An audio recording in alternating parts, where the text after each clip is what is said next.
Go on. How's it going, you hippie? Get out of the road, you hippie. Oh no, I thought you were gonna Oh, West oh, Virginia, oh. Mountain Mama, my Mama, way. You take fucking me hippie. home. Country road, John Denver. Is that John? Is it John Yeah, Denver? Oh, yep. okay. But who sings that hit version? That's a woman singing that. John Denver's not a woman. I know that. No, that's the hit version, is the John Denver one. Yeah. I think someone else must have recorded it in the 80s. I'm sure there's been a million Like, I don't know, Tommy. covers of it, but the original was John Denver. Okay. No, the version I think of was because my mother used to listen. It was one of those songs that my mother used to listen to, I think. And it's not a man's voice. It's who is it then? It might be someone super famous like what's her name? Dolly Parton or someone like that. That's possible. Yeah. Yeah. So Uh, when you hear that song, you hear John Denver. yes. Yeah. Ah, Well, okay. actually, I'm at my this is kind of a weird roundabout story, but at the school I teach at, Hmm? they do a thing in March, which was my first year teaching there, so it was new this year. But they do what's called March Music Madness. It's spearheaded by the music teacher, and he asks they basically do like a music showdown for and so what it is they've got like I don't know like 30 songs or something like that, and then you're supposed to play there are matchups, Hmm. like kind of head to head battles, and then you play the each kind of matchup for your class, and the class votes for which one they like better, and then it gets down to whoever was like and then there's like one song that's like the winner, and so that's what we did this year. And John Denver's Country Road was second place. It was Oh, yeah, they okay. made it all the way. He made it all the way through to the final, and so yeah, he As you were playing the original or as performed by the students?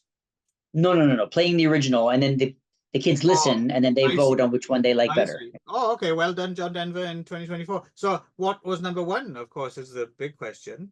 Yeah, actually, I don't think you've ever heard of it. It's a song by a band called One Republic, Okay. called Counting Stars. Okay. It That was was from number it was one. from yeah, that was number one. That would be John Denver's Country You Road. sound like you were unfamiliar with it as well. I didn't know before this thing, but now my kids make me play both songs literally every day. So I Okay. actually listen to Country Roads and Counting Stars literally every single day because they make me play it How every day. how high did Wet Ass Pussy get? That was the third round, I think. Right, right, right. Actually, I've never heard that song, I don't think. I've only heard the name. Because I would never listen to such I fuck. thought you just made that up. I'd never heard of it before. Yeah, there was not a big hit like 3 years ago or something. Oh, Wet really? Ass Pussy. Yeah, it was like controversial. Yeah. Anyway, we're not talking wet ass pussies for a change today. For a change. Talking Teenage Stranglers or Teenage Strangler 1964 at the top end of our West Virginia double.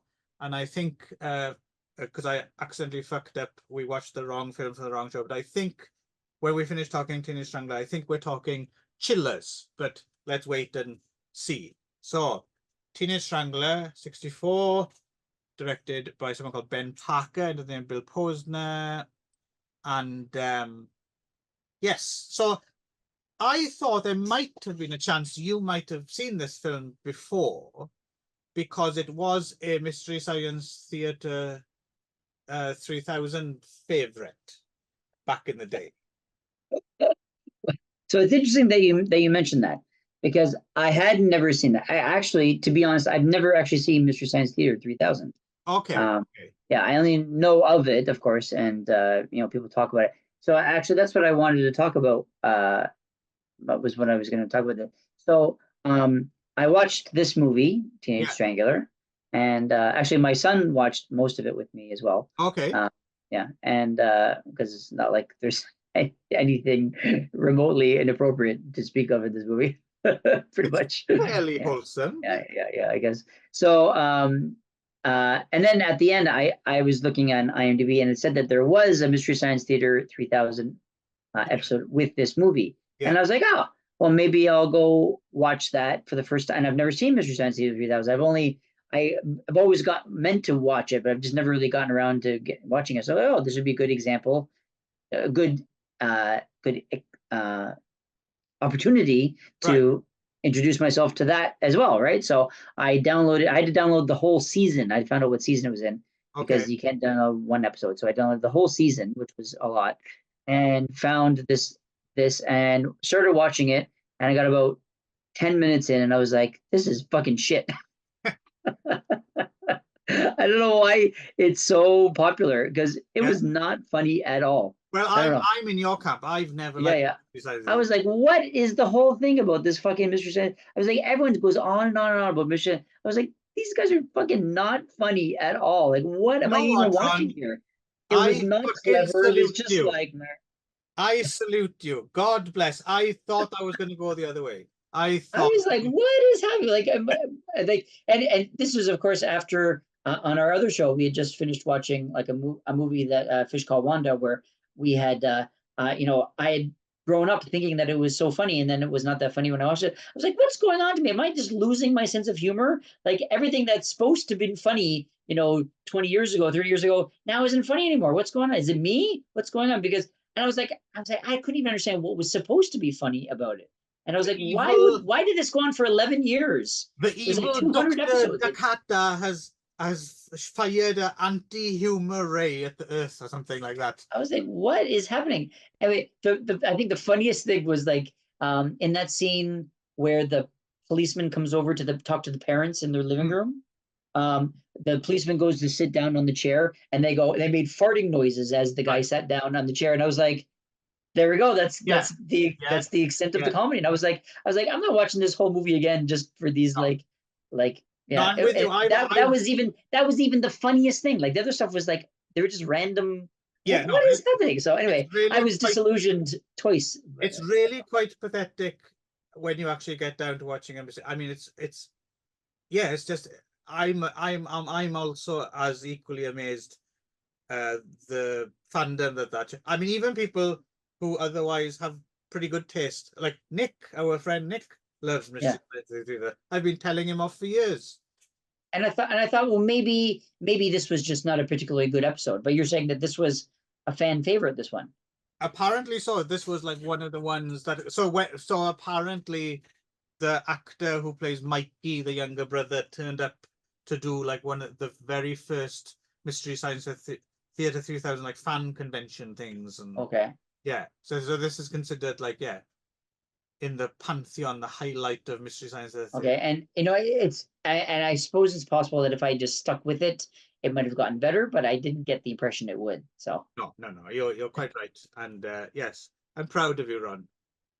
Well, I was shocked because I grew like it's 30. I mean, it started in like late 80s, right? So something like that. It's been so I was like, so many years I've been hearing about Mystery Science, and I like generally the idea of watching a movie and making fun of it. In general, that tends to be quite fun, and having, if it was smart and kind of well thought out, I was really looking forward to. Oh, finally, I'm going to sit down and actually watch an episode of Mystery Science. I was like, what the fuck? I was so confused by what I was watching. Anyway, so the thing is, a lot of the films that they showed, not so much now, there's probably a handful maybe, but back in the day, it was quite difficult to see some of those films in any other way. So that's the reason I sat through a lot of them, because I was interested to see the actual movie. And for me, it was just always a pain in the ass that they were on there as well. Like I would have rather watched it without them. Yeah, without them, right? Of course, yeah. But that was the only way to see some of those films now. The only good thing I would say in recent years, I suppose you could argue Mystery Science 3000 does release DVDs and Blu-rays now of their shows, but they also include the movie them on there without them. I see. Okay, which is that's kind of doing a service in terms of some of the films were previously quite obscure. Now you can see them. They can find them. They're making and funny jokes over the top of them. So Right. Yeah. But anyway, here we are, Teenage Strangler, which I did watch. Yes, this time without them, thank fuck. Yeah. Out of Huntington, West Virginia, and West Virginia. there we go. There's also, isn't there one of the Ghibli films? Isn't the main girl in it writing? She's rewriting West Virginia for Western Tokyo.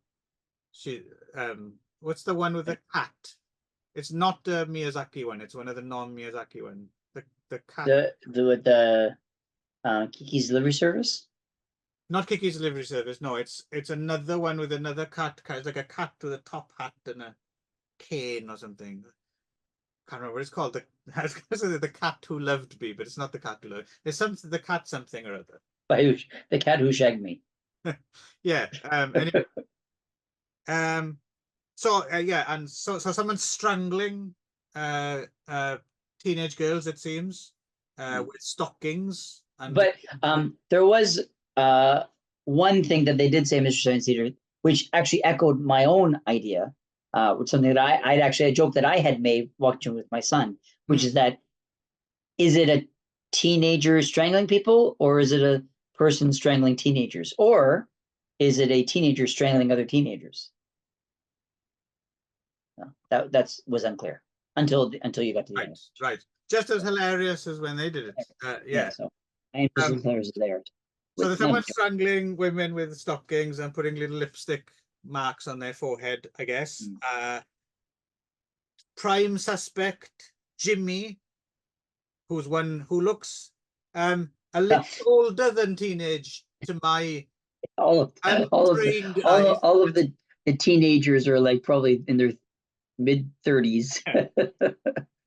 Well, some of the girls look teenage, but certainly a lot of the guys look as if they shouldn't really be hanging out at that malt shop anymore. Yeah, right. Yeah. They should be at work or something, right? Right. But yeah, so yeah, so the fastbacks, right? That's the gang who have a bulldog on their jacket. The bulldog may or may have not been spotted at the scene of a strangling, and by surviving a girl, Betty, Jimmy's girlfriend. Betty is gives a very emotional performance, I would say, in this film. Like, doesn't take her much to get like she's quite right. To be fair, she's giving it her all. I'll give her that. Yeah, sure. Yeah, she's swinging for the fences. And then what's his name as well is also the younger brother, Mikey. Yes. He's really going for it as well. Yeah. I really thought it was going to be Mikey, the younger brother, to be the killer in the end, because he's properly weird. But I think he's just a weird kid, I guess. He's so. Quite the little weirdo, isn't he? Yeah. You kind of want to bully him on sight, really. Yeah, right, yeah. But no, it turns out, spoilers, it is, of course, Mr. Wilson, the janitor, played by Ron Ormond, who, you've probably forgotten this, Ron, but way back a long time ago on Magic Morning Wood, we did the film If Footmen Tire You, What Will Horses Do? Do you remember this, where communists take over America? Okay, yeah. So Ron Ormond was the director of that film. Oh, okay. And many other wonders. And yeah, this is a rare... I think this is the only acting role not in one of his own films, maybe. Oh, okay. So yeah, he done it. Meanwhile, you get to hear Mary and Jack sing. See, I could have sworn she was singing Yikes Cripes, but apparently the song is called Yipes Stripes. Sure. Yeah. And there's some other musical numbers. Apart from that stuff, actually, the actual music on the soundtrack, some of that's actually kind of quite cool. But, so but it was totally, as tends to happen with these movies, totally inappropriate for building tension in a horror movie, what is supposed to be a horror movie, right? It's like this real cool jazz, kind of it's really cool music, but while someone's being strangled, it's it doesn't make me feel any particular tension or sense of fear or whatever. So Yeah, there's some drag racing and stuff like that, isn't yeah, there? drag racing. So it's only 61 minutes long, and it's proper local filmmaking, right? Which is what this show is all about, really. And I don't know. I suppose you could argue if it's a no, if it is really a horror film, but it's Yeah. horror Well, I adjacent. mean, it's about murders, so I guess in that Yeah, case you would think it's supposed to be, and people are screaming. So, yeah, but yeah, and yeah. For me, it's like I don't know. I'm kind of a bit of a like if I was to just put on my objective film critics hat. I mean, and it's perfectly well put together and all. There's nothing wrong with it, but it's it's nothing really. But just in terms of like subjectively my enjoyment, I I quite like there's something charming about this film. Like yeah, it really feels as if the whole community's come out to make yeah, the film, you know what I mean? yeah. Really, it's just like a bunch of people, that happen to live in the same town. Hey, let's all make a movie together. Yeah, So did yeah. you enjoy it Um, I the would, first time? I mean, I'm not without sure enjoy is the right word. It was, yeah, it was fine. I mean, it was only an hour long, so it wasn't Hmm, horrible. But I mean, it as a movie that's supposed to be ostensibly a horror, it was not much happens, right. and you know, and like the stranglings barely look like even like stranglings. Like like one they like wrap something around the neck, and it's just like hanging like loosely around their neck, like they're like yeah. So Right. it's there's no real tension there at all, and yeah, I guess it's the lipstick is on the face, right? But it Yeah. looked. My son was confused when he was watching because he was like, "Is that supposed to be blood? Like, why are they bleeding?" Right? It looked like it was, but yeah, Yeah. I guess it's It's a weird, it's you can feel the tension in the film, not tension, but that you can feel the tension in terms of, on the one hand, they've made this kind of wholesome film that the whole family can go and see at the drive-in or I something. guess yeah, yeah, Then every now and again they're like, yeah, so there's the stalking murders, and there's like one scene where it's mildly risque, where a girl starts taking her clothes off before she's attacked, and she just puts oh yeah, the stockings. So you can feel as if someone's wanting to crank up the exploitation uh, elements a bit, but I don't know. I don't know. It's like they've got a remit from the local church or something that they're not. right, sure, yeah, yeah, They yeah, promise not to do this, not to do that. yeah, But yeah. I think it's a good I example was of hoping that it regional. was going to be a little bit more interesting than the janitor did it because he was sort of like the. I thought he was going to be the red herring, but it was like him the whole time. So I was kind of like, oh, it ended up being him. So Yeah, okay, it's it's almost surprising because it's so obvious, isn't it? It's like, so oh, obvious because he literally pops up in the very first scene where she would like is like these two girls and their one guy was making up with her boyfriend and suddenly the janitor's there, hey, and then soon after that someone gets strangled. He's like, oh well, it can't be him. He's got to be the red herring, but oh, it is him. It's like the red herring's red herring, I guess, right? yeah, yeah. So it's yeah, it's But like you said, but it's like it's 60 minutes, it's in and out. yeah, It's right. kind of I kind of got quite into it. I quite got into the lives of these Yeah, teenagers. I was worried if Jimmy would get off, and if yeah, yeah, Betty would be allowed to see him again. It's like it's kind of like it was kind of like Archie comics, but yeah, with it really sisters or right something down like to that. being called Betty, right? So Yeah, yeah, and like and right down to like they had like a musical interlude where they just all the kids got up and started dancing and yeah. while she was singing on the counter and then at the very end they all like even though there's three people dead they're like hey let's have a dance party and they're all just dancing away at the local malt shop.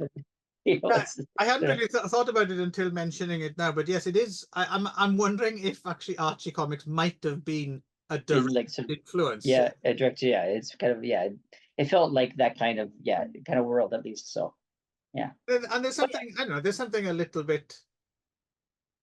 There's a certain amount of nostalgia, not nostalgia, not first contact nostalgia, because obviously I didn't grow up in the 60s, but like I would have grown up watching things set then and Happy Days and stuff. So there's a like a there's a kind of nostalgia, and there's something very come in this world, even though people are being strangled to death, there's a feeling that it'll all be okay in yeah the end. in the Right. end, and we'll just have a dance party at the malt shop, right? So Yeah, yeah, and that's a pleasant, yeah, sure. world to inhabit for an hour. Out of curiosity, does this actually fit? Because my impression that you were doing uh, movies from the 70s and 80s, horror movies, right? So does this actually fit your criteria? Just well, it's not. It doesn't have to be time today. It can go back to 60. We did Flesh Eaters before. It's Right, independent, uh, independent. Okay, regional. It's got to be regional, right?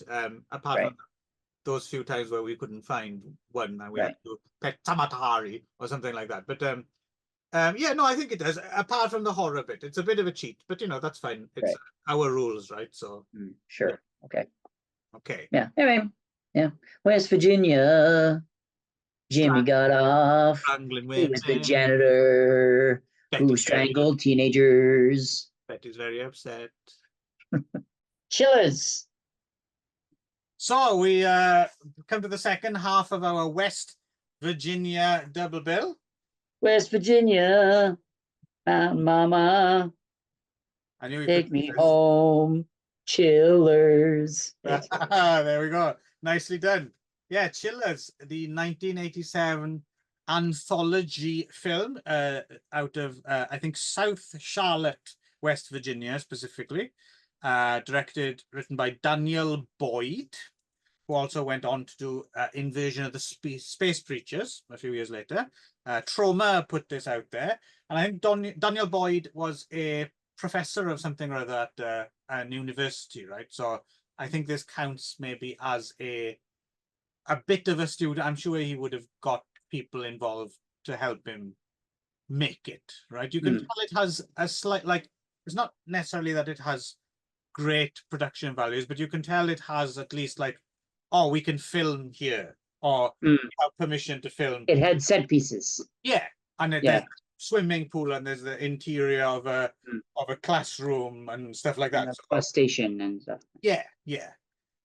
Yeah, so the framing device here is an Ohio Valley Lines bus stop where some passengers get off and join some other passengers waiting around in a waiting room because they've lost the connection to wherever the fuck it is they're going.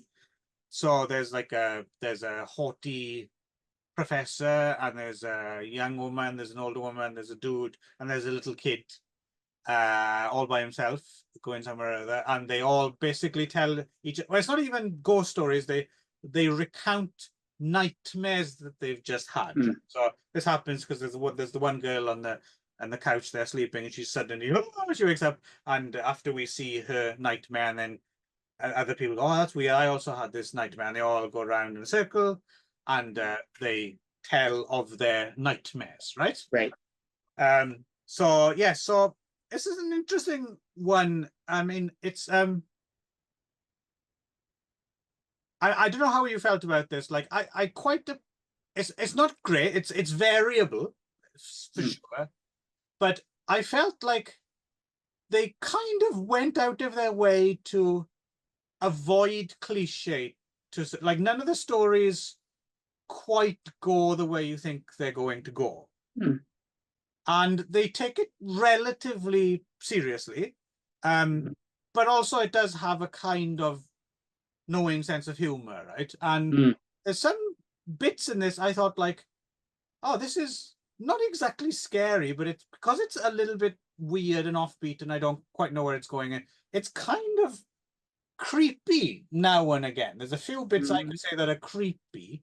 And yeah, this was kind of a lot better than I thought it was going to be, even though it's not great or anything, but I definitely better than I thought it was going to be. What did you think overall? Yeah, I'd echo that. Yeah, it was definitely it had it was uneven. I think some of the stories worked better than others. Like the one guy, the young guy, his was it didn't really go anywhere. I didn't know what was going on with that story. Right. But I forget I can't remember his story, but I remember thinking like. Well, should we talk about the stories then, and then we can? Yeah, sure. Okay. But just in general, just to sum up, is that I agree that I thought like a couple of them, like I thought it was just very kind of like, creep show, or like what do you call it? What was the Crypt Keeper? Tales from the Crypt. Tales from the Crypt, kind of basic, kind of like nothing really kind of formulaic stuff. But it was a couple of them was kind of like, oh, they actually went there, and they actually looked like they had a little bit of a budget. There was some pretty good special effects at sometimes. Yeah. Yeah, I think, yeah, I definitely suffered from a bit of a shitty script, but you could tell that they were all proper actors as well.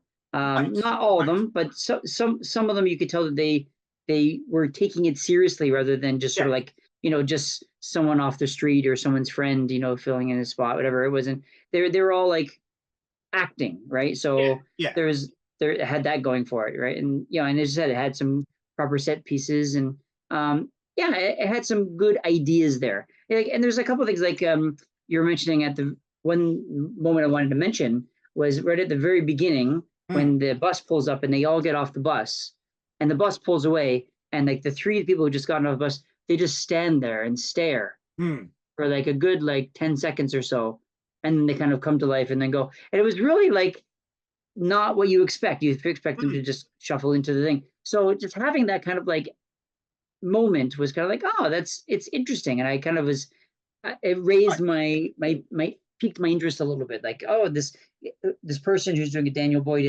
obviously has some ideas. Maybe he doesn't have the either the skill or the technical ability to do it at this point, but it looked like it could have been something, right? So and yeah, the inevitable kind of wraparound story on the bus to hell or whatever. It's got that Dead of Night or Dr. Terror's House of Horrors kind of and actually more recently, oddly enough, people forget the last sequence, which is probably the least satisfying of all the sequences in it, but is definitely a throwback to this kind of horror anthology. The Ballad of Buster Scruggs, right? Like the last sequence when they're all in that stagecoach, and that's very much like an old horror anthology kind of trope. Sure. Right? And it goes in the one thing that made me laugh about that, and spoilers by the way, the one thing that made me laugh though is when they are, because you can kind of guess at the end they're all going to be on a bus which is bound for hell or whatever, right? Right. The fact that the bus driver's a Rastafarian who goes, all aboard to Babylon. I thought that was kind of interesting. I was like, oh, I didn't kind of expect didn't expect that.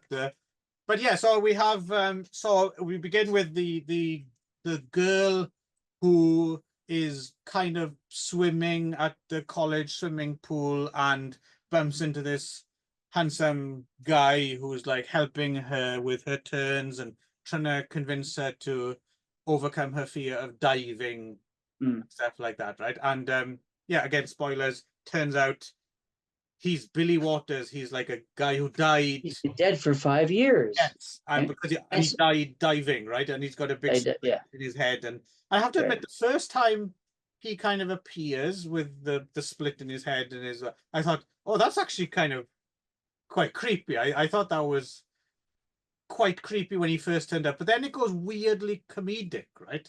Yeah. Ouch! And then he introduces them to other ghosts. There's like a fisherman and all water-based deaths. Yes. And it turns into a comedy then, because there's one woman going talking about like, whatever you do, make sure there's water in the pool, because she's bent her neck or something. Yeah, right, yeah. So I thought, oh, that's kind of, it was like Beetlejuice, really. and they chase her around. But yeah, I mean, to be honest, I didn't expect it to go there with the story. They'd be talking about the expectations. Like, I expected it to be kind of like Billy Waters, he's been dead for 5 years. Oh, and then kind of the end, right? Like that's kind of like the twist ending. But then they kept going with this sort of like afterlife with these, special effects and these people who have died in this pool, and she gets kind of caught in this kind of afterlife pool world kind of thing. Yeah. So it was not, again, as you said, not what I expected. And so it was kind of interesting, because I was like, oh, what is this?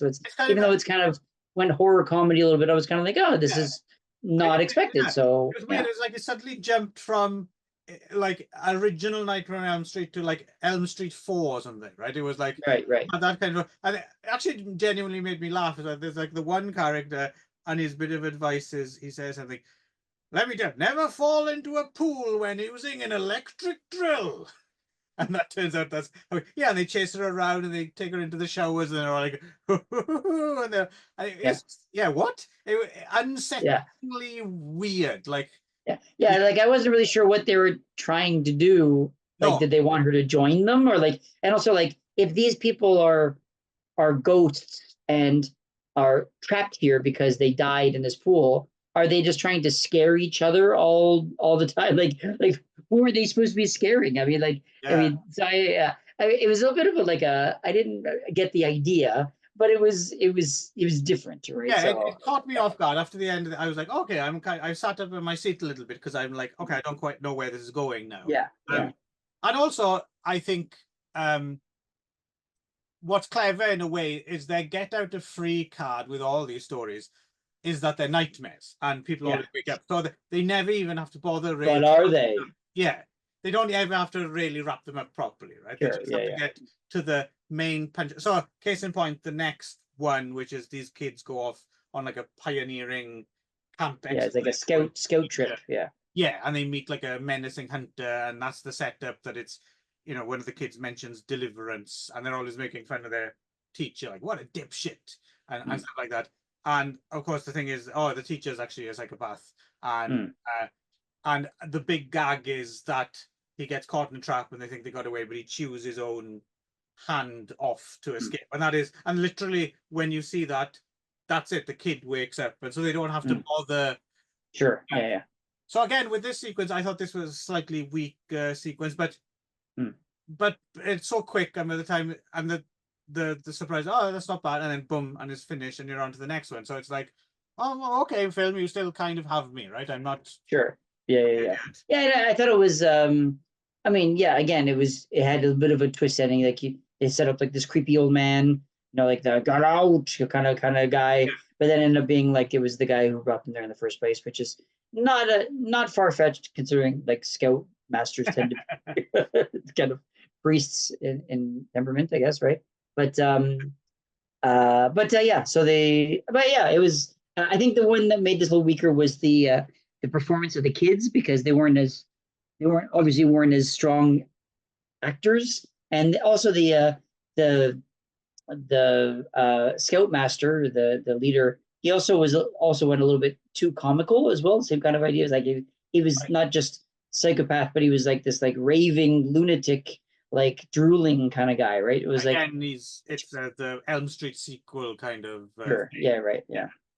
Um, and then again, it goes into an area of like, what, like, I laughed inadvertently. Like, so there's the next one starts with this basically lonely woman at home who's obsessed with the news anchor.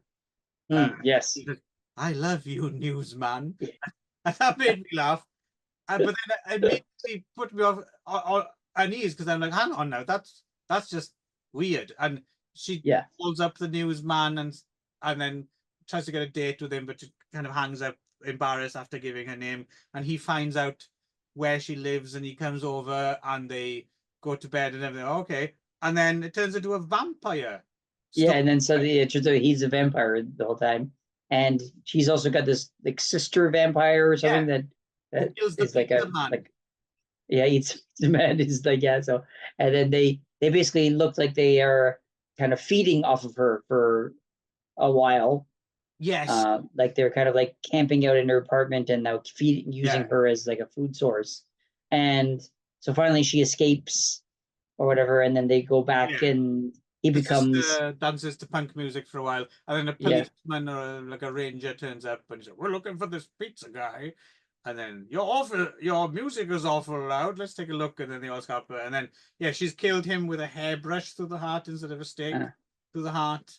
And but again, she ends up in a hospital. And then the twist is that the news guy is now her new local news guy. Ha ha ha, taking over from the old one. But isn't he got a hairbrush through his heart? I'm not quite No, sure. I thought it was that he was taking over as like the national news anchor, which means he was able to kind of like that Oh, he was able to kind of hypnotize. My idea, I thought that maybe he was hypnotizing people through the television. maybe. That's why, and that's why she was saying, "I love you, newsman," because she'd been hypnotized, Interesting. and Interesting. then he was just waiting for someone to kind of react You and could be call right. the station. I If thought that's yeah. what, and then I think maybe the through the heart didn't actually work, or he wasn't really dead, or she just imagined it or something. And then he went to the national one where he was going to be able to try to get more Ah, people. That's what I thought the twist was. you might be right there. If they'd have stayed a little bit longer, if she hadn't woken up, maybe Hmm, we would have had people. had more. It's my days Yeah. of Halloween, Halloween. Right. Yeah. Yeah. Or the end of the howling. Vampires. Yeah. Yeah. So that was it was yeah, it was a little too conventional, I think, this one, because the couple of them they kind of went. This was just sort of like a vampire story. It was just kind of like meh. Right. Yeah. So Yeah. then they go for the next story, they go for a twist on the old monkey's paw story, right? Hmm. So you have a guy who's reading the in memoriam pages at home. This one was the one that worked the least for me. Yeah, I thought it was really like I could not figure out what was happening in this movie. Like yeah, so he's basically somehow develops the power to bring back people from people the dead. who are dead. But here's my question for you: is there a difference between the obituaries and the in memoriams? See, I was wondering about this as well. Yes, because that he switches halfway through to, oh, I'm going to try the obituaries. It was like, well, isn't that the same thing? I don't know. I And mean, there could be something. I mean, I don't know about this. I have to look it up. But the way he says it in the film, and I don't know if this is true or not, it makes it sound almost as if it's so you have your regular obituary section as people who just died, honey, has just died, or you can go and pay your respects here, whatever. and From the memoriams of people who have been dead for a while. yeah, or just they keep putting the obituary back in and like saying, "Oh, we still miss you" or something like that. I think that's what the distinction was. Right. Okay. So Because yeah, it wasn't clear, and then right, he just suddenly he. I mean, the very first time he has this power, you don't know where it comes from, but he's able to just sort of like read their touch their obituary or whatever, and then the person comes back to life. yeah, it's like a little And kid to start with, right? the very first one he does is this kid, and then instead of explaining it or explaining what's happened or how he talks to the kid or how he gets the kid back to his family, they just put a montage with like this music over top of it. So he's just on the phone talking, and this kid's name is on him, and then suddenly there's these people, and they're happy, and they're picking up. I was like, what just happened? Why was there just music over there? Why was there I, no death? I was wondering how that phone call went. Yeah, hey, so you know that dead son of yours? Yeah, you know your dad said, well, I got him here. He's alive again. But I to was be like, fair, I think they actually, I thought the montage was actually quite clever because I thought they got around that because you can imagine when he's phoning them, you can imagine them on the other side saying, never phone this place again, you fucking. yeah, sure, right. And then he just kind of drops the kid off near the house and waits for the parents to see him and they come out. And so to be fair, that kind of, I can see how that works. But what is interesting, and again, this is one of those things that's like, I actually made me enjoy it more just because it's unusual. So I get the kid, he's reunited with his family, lovely. Then he brings back this young man, right? And I'm thinking, this is the point where if you were doing the cliched version of this, he'd bring someone back and he'd be like, tell me, what's it like, the afterlife or something? But no, he brings him back and the guy's like, can I go? He's yep. Yeah, Yeah. see you later. Oh, okay. He wants nothing in return. What a very uncurious man he is. So I thought that was kind of, again, I don't know if it's by design or, but I just thought, oh, that's refreshing. He doesn't give a shit. Like, yeah, sure, yeah. so he ends up bringing back his own dead brother then, right? Because he misses him. And who immediately complains as soon as he's off. Yeah, he's like, what made you think I wanted to bring it back, right? It's kind of funny. And then it turns out that the guy he brought back from before was an axe murderer. Was the serial killer. And yeah, he comes back to get revenge or something. I didn't really understand what was going on. But I don't even remember how this story ended. I think it was just. Oh no! And then don't you remember he had the newspaper on the thing, and so he tries to reverse it. to send him Oh, back right, to that's where, right. and he put his hand on it, and he made the guy disappear because he was like going to kill them all because he was as an action murderer. Yeah. But it turns out that his picture or his photo album was underneath it, and because he touched the obituary and his own photo, he made himself disappear. That's right. Or Yeah. something like that. Yeah. Which was not clear. It was so unclear that they had to explain it when he woke up, when he fished. So she was like, "You mean you made yourself not exist?" It was like, so they had to explain it, which obviously Right. never Right. didn't work. Meanwhile, the little kid who's listening to all these stories keeps going, "That's not scary." And I was like, "You're right, kid. Yeah, you're right." And then so but- finally, the final story is the Aztec-ish pair, right? So this is the haughty kind of anthropology professor, a brilliant dick, as one guy refers to him. And so a couple of his students go off and they find this burial mound and they recite something or other, and she's possessed by something, some Aztec-y thing that rips out hearts, right? So yeah, I suppose this one plays pretty conventional, right? This is it's a possession story. It's okay. I mean, it's brief as well. It's like 10-15 minutes or something, and there's it's okay. But it's the one it's the most straight down the line, I think. And then yes, of course, the bus turns up and they all and get on board and they go to Babylon, and all the things that they talked about turn out to be real in the bus. And then finally, the kid wakes up from a dream, turns to camera and goes, "Now that's scary." There you go. So the whole thing was a dream in the first place, right? So, but I mean, I have a modicum of I kind of respect the attempt here, and I'm glad Trauma put this out. No? Yes? Yeah. I mean, it was not terrible. Yeah. So it was, I mean, it was uneven. There were some parts that were better than others, but that usually happens with what do you call these? Portmanteau. Huh? Portmanteau.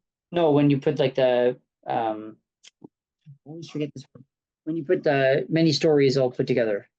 Portmanteau or anthology. Anthology, that's what I was looking for. Portmanteau.